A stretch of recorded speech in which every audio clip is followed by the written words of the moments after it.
Paul. I think you can see why he's one of my favorite teachers.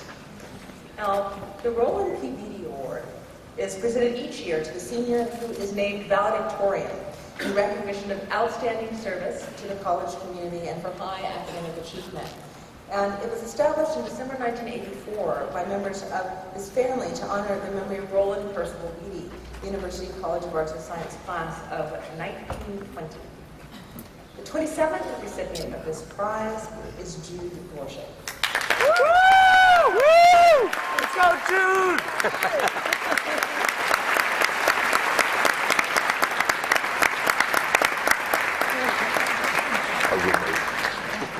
Now, Jude is an economics major with a minor in business studies and was elected to Phi Beta Kappa in his junior year. This year, he's been a finalist for the prestigious Rhodes Scholarship. He's also captain of the varsity basketball team, for which he's played ever since his first year at NYU. And in addition to his academic and athletic accomplishments, Jude finds time for many community service projects, including the athletics division of the College Connections program, in which college students work with underprivileged youth to empower them to consider attending college. And he has held leadership positions at NYU through the athletics program, and even spearheaded an event where at-risk children could attend NYU basketball games. He's already been accepted at several law schools, including the University of Pennsylvania and the University of California at Berkeley, and he hopes to pursue a career as an attorney, having worked in a law firm and as a clerk for a judge in his home state of Texas. I'm delighted to present Jude Dworaczyk with the Roland P. Beatty Memorial Award, to introduce him to you as your valedictorian, the College of Arts and Science class of 2012. Congratulations. Woo! Yeah, Jude!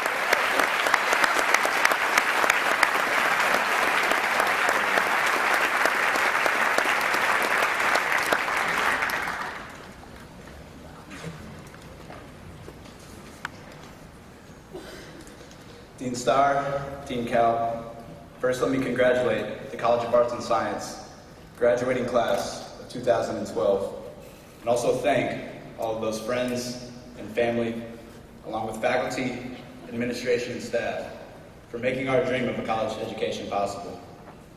Graduation is one of the few opportunities that we have in life to truly see our accomplishments come full circle. And before I begin, I would like to ask all of the graduates to take a brief moment to reflect on this journey. Think of that first day when you stepped on campus. Maybe you were timid, not knowing what to expect. Maybe you already thought you knew everything. In the end, we were all searching for our own identity, our own way. Think of the experiences you've had, all of the classes you've taken, and the friends you've made. Each of these ventures has helped you grow from that kid into the individual you are today, getting ready to step out into the world. Parents, I don't want y'all to feel left out either. If you want to reflect on something, you can reflect on all the tuition bills you received over the past 4 years and how good it's going to feel not to see them anymore. Class of 2012, today marks the completion of a goal you set out to accomplish a few years ago. The countless hours of hard work are finally coming into fruition. You should feel very proud. When I first began preparing this speech, I was at a bit of a loss as to what to say, and I was kind of putting it off. And so I did what I always do when I have a problem, and I went to two of my teammates on the basketball team, Alan Tate and Ben Dorman, to ask for their advice on what I should say. And being big movie buffs, they told me, come on bro, you got this. Just quote every movie with a famous speech in it. You know? Quote Patton in front of the American flag. Is the juice worth the squeeze? Reese Witherspoon in Legally Blonde. You know, the classics. And so finally I sat down and I started thinking for myself. And while at age 22, I can't offer you any profound life truths, what I can humbly offer up are two challenges that I've found helpful thus far. The first challenge is to constantly strive to seize the opportunities that are in front of you. As you walk out of this theater today, life is going to present you with a plethora of opportunities. But I want to focus on one specifically that I hope you'll take advantage of. Namely, to take advantage of what you've learned here at NYU, both inside and outside of the classroom, to make the world a more open, understanding, and considerate place. NYU has perhaps one of the most unique socially and culturally edifying college environments of any institution in the country. The student body is highly diverse, with students from across the country and world descending upon this metropolis, each with different stories, but with the common goal of education. All 50 states in the U.S. are represented, and over 130 different countries are represented among the student body. Over 40% of you have studied abroad.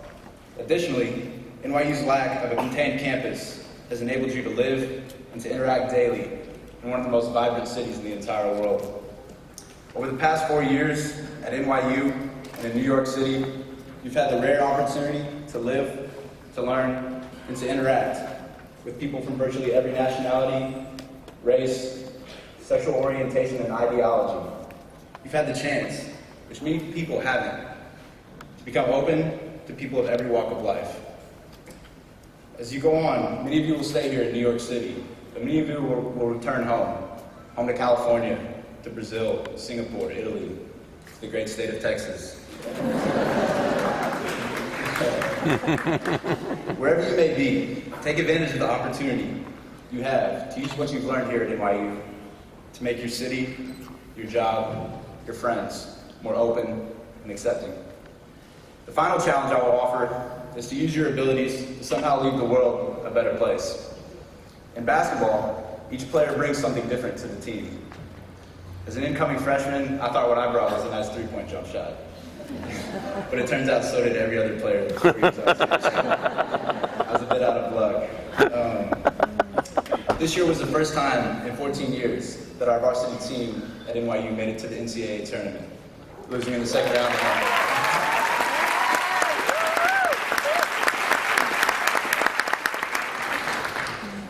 Looking back, I asked myself, what made this season so much different? What made it so much better? And the conclusion I've come to it was each player's ability to constantly ask ourselves, what can I do that will lead to success? Not only for myself, but for the team. Throughout the season, whether it was focusing on rebounding, scoring the ball, providing leadership, playing defense, each player used their personal strengths to further the collective success of the team. Here in the College of Arts and Science, we're a mixed bunch. Some of us will go into business, medicine, academia, others the law, maybe research. Whatever vocation it is that we choose, we've each been endowed with a unique set of interests and skills. Just as each player on our basketball team brought a different talent that helped the team, so you also bring a unique talent that will be critical to the success of society. Embrace it. Use it for the advancement of the world. As Ralph Waldo Emerson once said in his essay on self-reliance, to leave the world a bit better, whether by a healthy child, a garden patch, a redeemed social condition, to know that even one life has breathed easier because you have lived, that is to have succeeded.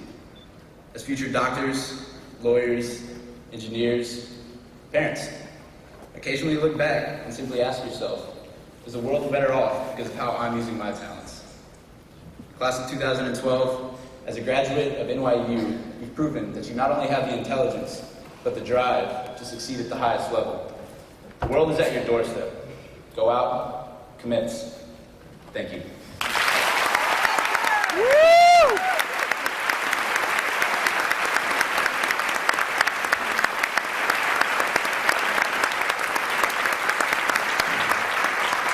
That was awesome. That was really awesome, Jude. Thank you. So, last week, the college held the annual Dean's Awards ceremony to honor those seniors who